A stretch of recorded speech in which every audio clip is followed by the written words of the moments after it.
പറയുന്നു. ഇതൊക്കെ എന്താക്കുന്നു കേട്ടിട്ട് നമ്മളിടയിൽ ഇങ്ങനെ വിരോധാണ്, ലീഗ് വിരോധിയാണ്, സഖാവാണ് എന്നൊക്കെ പറയുന്നവരുണ്ട്. ഒക്കെ പറച്ചിലാണ്. ഒന്നുമില്ല. സഖാവ് ഒരു മനുഷ്യനിക്ക് അങ്ങനെ ആകാൻ കഴിയൂല, ഒരു മുമ്പിനാണ് മനുഷ്യൻ.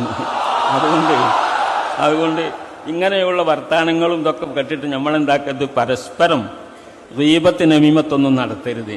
സംഗതികൾ എന്താക്കണം, നമ്മൾ ഈ മേഖലയിൽ ജീവിക്കേണ്ടവരല്ലേ. പരിശുദ്ധ ദീനുൽ ഇസ്ലാമിൻ്റെ പ്രചരണ മേഖലയിൽ പ്രവർത്തിക്കലാണ് എൻ്റെ പണി മുഴുവനും.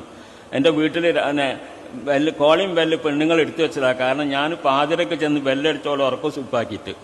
അപ്പോൾ അതുകൊണ്ട് രാവിലെ എണീറ്റ് പോന്നിട്ട് എനിക്ക് വേറെ പണിയൊന്നുമില്ല. എനിക്ക് ഈ ദീൻ്റെ മേഖലയിലുള്ള പ്രവർത്തിൻ്റെ പണി മാത്രമേ ഉള്ളൂ. അതിനൊന്നും ഒരു പ്രതിഫലം വാങ്ങിയിട്ടുള്ള പണിയുമല്ല. അള്ളാഹുവിൻ്റെ വചനം വിചാരിച്ച് ഞാൻ ശംസുൽ ഉലമയുടെ കൂടെ 20 കൊല്ലം ജീവിച്ചവനാണ്. ശംസുൽ ഉലമയുടെ പ്രതിസന്ധി ഘട്ടത്തിൽ എൻ്റെ മതിവ് പറയാനല്ല ഞാൻ പറയുന്നത് എന്താ വെച്ചാൽ ഇവിടെ നടക്കുന്ന ഫിത്തനകളെ സംബന്ധിച്ച് പറയാണ്. ഞാൻ വലിയ യോഗ്യനാണെന്ന് പറയാനല്ല.